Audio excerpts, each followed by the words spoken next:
Welcome back to Dad's Deals and Dumbbells, the podcast where lifting weights and lifting spreadsheets can go hand in hand. We're two dads, one chiropractor, one lawyer, balancing kids, clients, and dumbbells. Talking about how our workouts make us better in business. Here's Today we're talking reps and revenue and how to stay consistent in the gym and how that can help you dominate in the boardroom or the office. So let's get into it. All right, Dr. Quill, tell me about your last workout. Did it crush your soul or did it fuel the fire of your life? This one fueled my fire because it was I was able to apply a new thing I was learning about just kind of, like I said in the last episode, of pausing at the lengthened position in the workout versus contracting at the top. So Quick recap of that. Yeah, so I was doing chest flies. Was my first exercise of the day. Super meathead type of thing to do, but I was at the beginning of the exercise. Your arms are way out, almost like being on a cross. Could definitely feel like just it was harder to do that workout, and then I paused there as opposed to pausing at the top, and it definitely felt more of a muscle burn, muscle fatigue, and then like a muscle pump too. So you want that combination of all three, and it felt pretty good. So I'm like, okay, I'm doing that from now on. And so you noticed you actually noticed a defined difference by changing the technique. Like I'm actually like usually it takes a little bit longer for me to be sore after a workout. Like if I'm sore right now, so it's only been a couple hours, so I'm happy. That's good. Yeah, that's progress. Sore is progress in the workout world. Yes. Well, that's good progress. My workout this morning was not as fantastic. I got 4 miles in on the treadmill, about a mile in, I had to take a potty break. Inside or outside? It was inside. I was downstairs on my treadmill in the house. It was warm enough to go outside, but I thought, you know what? I'm going to go inside just in case I need to. You know, when you run, there's the body autonomy. It shakes things up, and so sometimes you know that you might need to have a pit stop. And having a pit stop outside in the bush is not exactly the best plan, unless it's emergency. Just keep some toilet paper in your pocket. Yeah, or a wet wiper too. No, I want to plan better than that. So get the dude wipes and put them in your pocket. I've not had dude wipes, but maybe dude wipes would like to be our first sponsor. That would be awesome. That would be awesome. We're gonna tag dude wipes on this one when we post it. All right, awesome. So Mitch, tell me. Let's talk about deals or dumbbells. One of the things that people sometimes are conflicted on is whether or not to hire a personal trainer for either a physical activity they're doing or hire a personal trainer in the gym. Is it worth it or is it a waste of cash? That's a big, it depends. So I would say if you're short on time and need structure, I would go with the deal and get a personal trainer. You know, one of the things we talked about a little bit on the last episode was an app that you use that gives you some training, some specific workouts and so forth. Yeah. And that's been successful for you. For me personally, yeah. You don't and my wife too. Yeah, you don't currently have a trainer or a coach that you're using actively? No, because for me personally, that's where it's highly dependent. The deal it would be for a personal trainer, it would be if you are pretty new into what you're doing. Explaining earlier, there hasn't been a day since I was maybe 14, like a freshman in high school, where I have not been sore from working out. So people see. I'm sorry. Hang on. Let's back that up. Since you've been 14, there's not been a day where you haven't been sore? There's probably been like one or two, but like I've been working out pretty consistently. Like I took a year off maybe when the kids were born, but even then, like that was really it. Like all right, so since then, like since I was 14, I knew I wanted to play college football. I knew at 14, I was 6'3", 150 pounds. Okay, but so let's just say I had to gain some weight. 4 years. The last 4 years you've been working out consistently? Yeah. Have you been sore every day for the last 4 years? In some way? Yeah. And is that a good thing? Yes.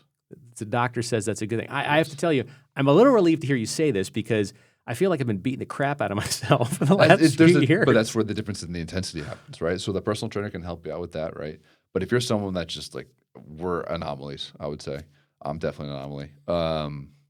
With those things, though, like a lot of my patients, they sit at a desk all day. They don't work out. Their idea of exercise is walking around their office every hour for like one lap, and like that's their exercise. I'm like, this does not count.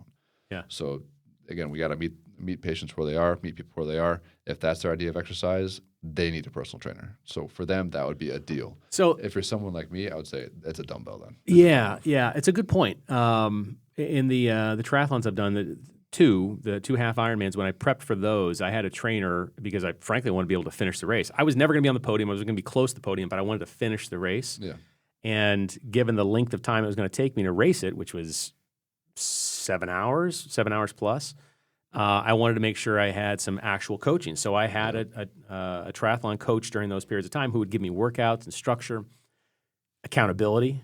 That's the big thing. That was a big thing. So and he actually gave me a couple swim lessons too, which was huge. As an adult, I thought I could swim, and I couldn't swim very well.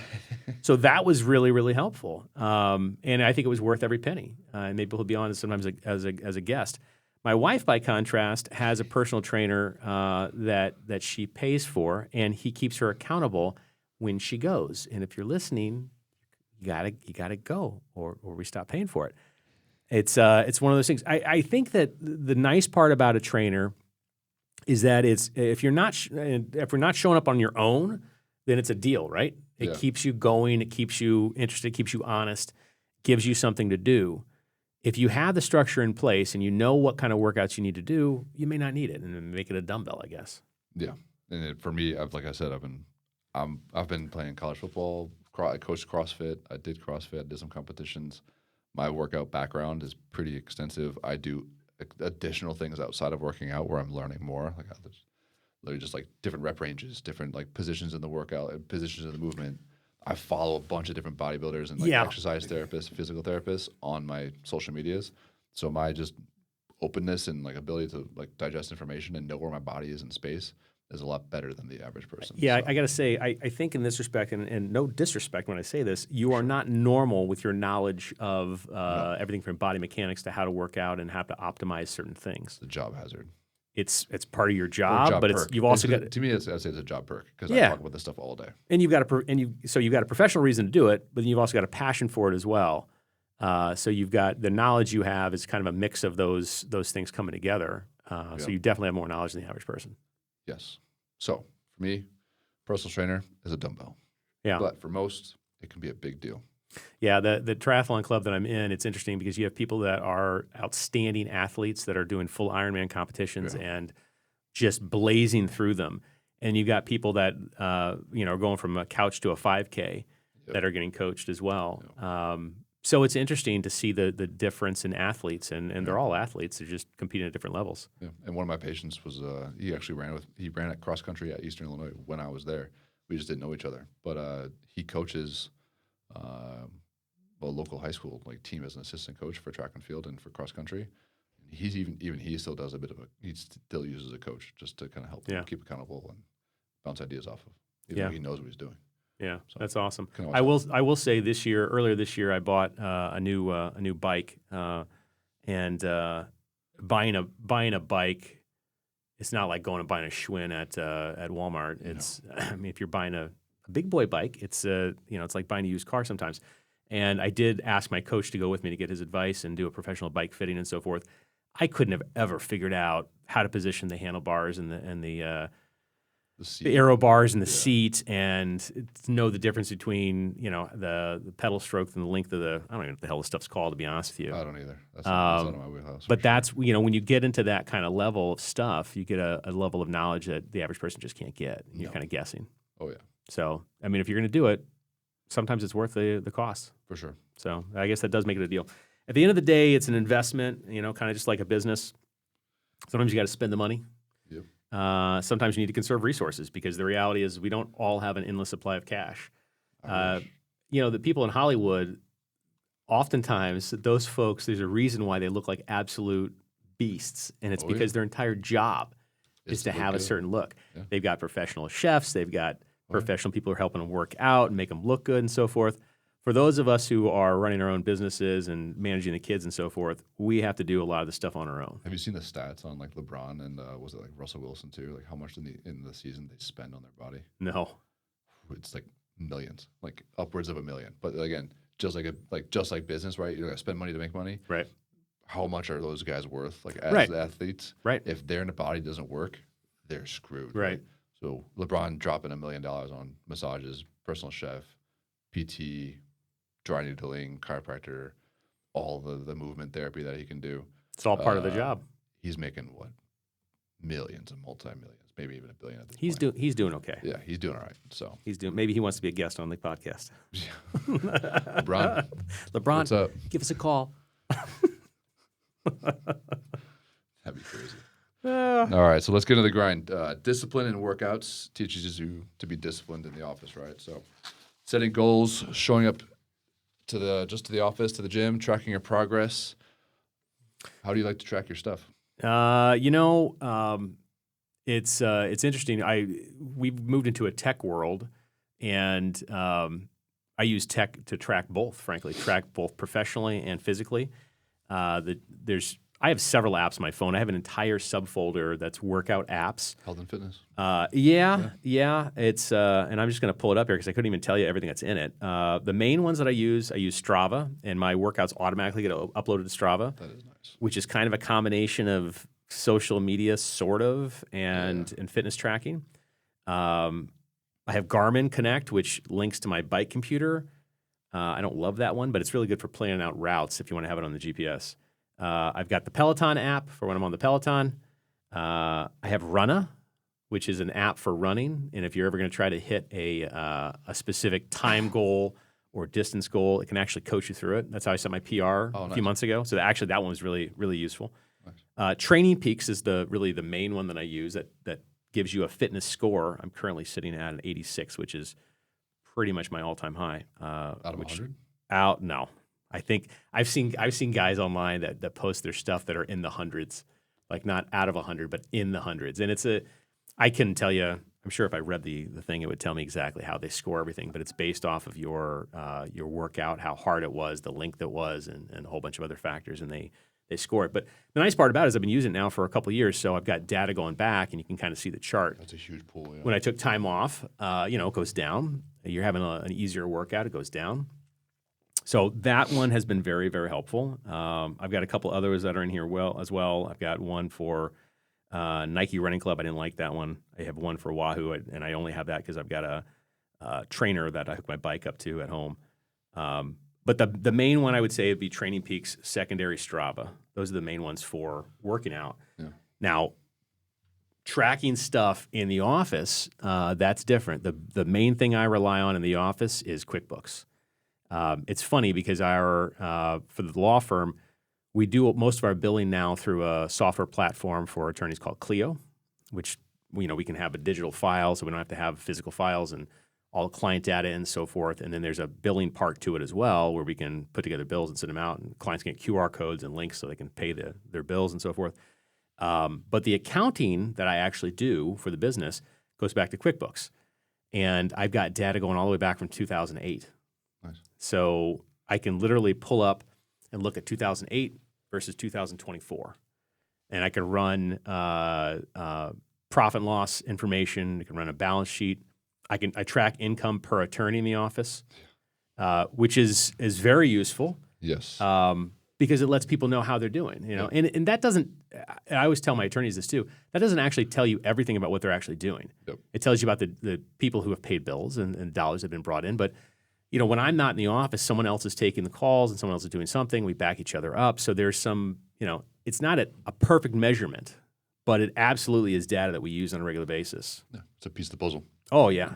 Yeah. What about yourself? For sure. Yeah. So on my apps, I do, I mentioned earlier, like the ladder app for weightlifting. There's a couple different like tracks and stuff. There's more of like a cardio-based workout, more interval-based, like male, female focuses on that one. I just picked the bodybuilding one because that was like my old football style. And it's nice to have some muscles. So then we also do. Ella likes that too. She does not complain. Plus, it fits the lumberjack mentality. But then we like doing. I think we sync up on our Apple Watches as far as like the exercise rings and stuff like that. Yeah, absolutely. That one's pretty nice just to know I'm doing good, staying consistent, and then it tells me if I've stood all day or not, which is nice. And then, by the way, that's horribly inaccurate. I have a standing desk, and I'll stand for hours a day, and it thinks I've been sitting the whole day. So Apple, would you please just get it right? That? Get it right. Yeah, that'd what be else? nice. What else do we use? My phone's filming this right now, so I can't see all the apps. I have my Lifetime app in there. That's nice. Kids like that because they can scan it and go into the childcare stuff. Other than that, those are the main two apps that I use for tracking fitness. Yeah. In the office, LS tracks a lot of the stats for us, but we definitely go into QuickBooks. I need to be a little bit better at tracking the QuickBooks. So That's one of my goals. Is Ella predominantly responsible for the financial end of things in the office? She's the business brain. I'm more of the clinical brain. So, but yeah, she's better at the business stuff than I am. But we tend to mesh on some of the business stuff, and try and have our powwows. Like I said, on Sunday evening, like we were up till like 11 o'clock, just brainstorming how to make the office flow a little bit better. Yeah, and for people who don't know, your wife is your business partner. She is. Yep. And you guys own the clinic. Yep. So that's a whole dynamic that I know nothing about. Yeah. Even though your wife's a lawyer. Even though my wife's a lawyer, we practice two very different areas of law, and I would never try to veer into her lane of expertise because unless I just want to commit malpractice, I wouldn't do that. No. And I don't veer into her specialty, clinical specialty. She does a lot of kids, prenatal, postpartum type of things, feeding therapy. I know nothing about that. But the interesting part, though, is that the two of you interact on a regular basis. You run this business, which is different than just simply, when you go and you work for someone else, you show up and you do the job. You have to be professional. You have to do all of those things. Yep. Maybe even you're building business. But when you have to do all of those things, manage the business, see growth, put your cash in to make it work, there's a whole other set of stressors that come into play. Yep.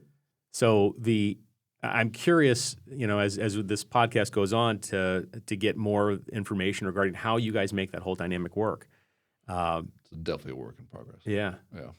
But we had some rough bits, but now I think it's actually gotten a lot better.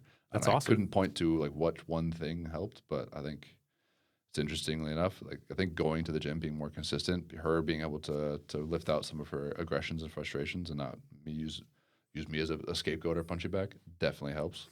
And then same with me too, where she'll say you need to just go to the gym.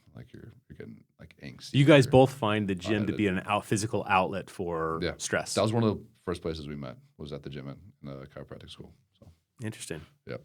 Interesting. Yep. It's good for you and good for the relationship. Yeah. Yeah. That's nice. So, consistency with using those apps is really important. Part of the reason why we each do the ones that we do is because we've been doing it for a while. Yeah. You got to start somewhere to build that data. Yeah. I mean, those QuickBooks files that I have been around since 2008, and they've been built on. And then, the workout apps I have been going for a couple of years. And the more data you put in, the more useful it can be. It's nice, yeah, because if you're consistent with it too, with the ladder app, it'll tell me oh, you hit a PR, you hit a PR. Yeah. If I don't, it's nice to get a PR every couple of weeks, every day or so. And if somebody's thinking about getting into using one of these apps, you can do it just with your phone. You're going to be better off if you have a smartwatch that's tied to it that's giving you some biofeedback with the heart rate and so forth.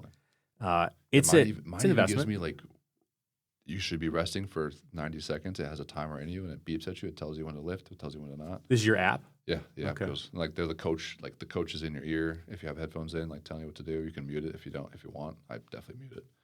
I don't like getting yelled at. So you don't like to listen? No, I already know what I'm doing. I get it, but I've topped it on a couple times just to see what's the intent with this workout. What are we doing? So okay. Yep. All right. Well, let's get into the next little part here, segment that we're going to call Joe's Judgements, where I'm going to have some comments on some legal business or small pieces of legal advice. I guess I should give the disclaimer that this is for educational purposes only. I'm not your attorney unless you hire me and pay me. So you got to be paid for that. I probably ought to have a nice big long disclaimer that we should probably throw up on the screen. But in any case, today what we're going to talk about very briefly is we're going to talk about when you're talking about the deals part, of course, is your business structure. When people first start off and they want to open up a business, a lot of the question that comes in, do I do a sole proprietorship? Do I do a partnership? Do I do an LLC? Do I do a S corporation or a C corporation? All of those things are structures to run a business. What we're going to talk about is a very high level as we look at it today, mainly the differences between sole proprietorships and general partnerships, and LLCs and corporations. And we're going to put them in those two categories, although they each have their own distinctive elements. But the reason I put them that way is because of the legal definition of a corporation and an LLC. A corporation and an LLC will give you protection on your personal assets, assuming that you follow what you're supposed to do. There's a million ways that you can screw this up as a business owner, which we could talk for easily an hour on just this about how you could pierce the corporate veil or how you could screw things up on your LLC. But the LLC and the corporations, S corporation or a C corporation, were created to give business owners the opportunity to insulate their personal assets from the business. So if you do it correctly, then and you have a contract that goes bad and you've done it correctly and you followed all the rules, and that's a debt of the business, it doesn't carry over to your individual debt, opposed to a general partnership or sole proprietorship where it's you. You're operating under the same tax ID number, you are operating as an individual or as a partnership, and you have personal exposure if something goes wrong. So from a very high level, if you're going to run a business and it's going to be anything more than just a small side business, if you're going to have any kind of exposure, employees, if you're going to have a real opportunity for growth, my advice is you're going to be looking at either doing an S corporation, C corporation, or an LLC. If it's going to be, I once had somebody who came to me who works as Santa Claus. He does gigs around Christmas, Thanksgiving and Christmas, and he makes a little bit of money then. His exposure is pretty small. He has an insurance policy, and the amount of money that he makes doesn't justify him setting up the LLC or the S corporation. He just didn't want the headache to deal with it. So he wanted to go with sole proprietorship, and he understood the risks that go with that too. They're all business structures, so to speak, and they're all ways to operate your business. But if you want to have a little protection, you're going to wind up going one of the organized routes where you have to register with the Secretary of State and you have to do all the kinds of professional things that actually make it a separate entity from yourself. Interesting. So then what does someone do then if they're an LLC filing as a corporation? Is that a thing? What's that mean? So if you're an LLC, generally what you're going to be doing is you're going to be filing a schedule on your 1040. And this is where I kick it over to a tax attorney or to your CPA. I always tell people when they're starting a business, before you pick a particular entity, LLC or S corporation, and there's some other derivatives too. There's a PLLC and a professional corporation. Anyway, before you pick something, I always tell people talk to a tax professional to see if there are specific tax reasons to go with one or the other. Because the tax end of it can be as important, if not more important, than the actual legal structure. Because if you do it correctly on the legal side, you're going to have protection either way. So I don't know if that answers your question. Does. Did I deviate from it? That is good. So we should do, if we were to kind of have like a legit business, not something small, not a side gig, what is the best option? Yeah, so it varies. I would say for most businesses starting off, an LLC is going to work just fine. There are some large businesses that have LLC. I have 2 LLCs and I have 1 S corporation. My law office is set up as an S corporation. The reason I did that was because when I was going for my prior business, which was a general partnership, which I don't recommend for what we were doing, but it went from literally myself, my old partner, building from nothing up to what it became. When we went from that to the illegal entity it is now, we turned it into an S corporation. The 2 LLCs I currently have are both for individual properties that I own, commercial properties, and all that it owns really is the property. And rather than have another S corporation that then has to file a separate tax return and pay taxes separately, all the income just flows through to my personal return. So those are schedules on my 1040. So from a tax perspective, an LLC is a little easier to deal with. And that's what most people choose. Yeah. There are certain professional categories in Illinois that have to do a PLLC, Professional Limited Liability Corporation, which is a pain because one of the things that I don't understand why the Secretary of State hasn't fixed yet is to do that, you have to file on paper still.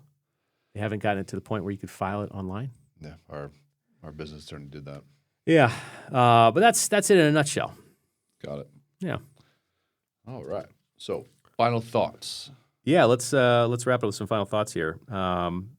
We'll switch roles here a little bit. Discipline in the gym sharpens your business mindset. Benefits you. Definitely. And tracking your progress, whether it's lifts or leads with your CRM, it's all about the data. Absolutely. Your physical energy is going to fuel your energy in business, and you're going to profit. And don't just train, apply what you learned, show up, adapt, and grow. So that, folks, is a wrap of episode 3 of Dad's Deals and Dumbbells. If you got fired up or at least cracked a smile, learned something useful, let us know. Follow us on Instagram. leave us a review, shoot us your gym fails in an email, or your dad wins the best hustle hack on Facebook or Instagram. Maybe even should we do YouTube? We gotta get them all up. We gotta find time.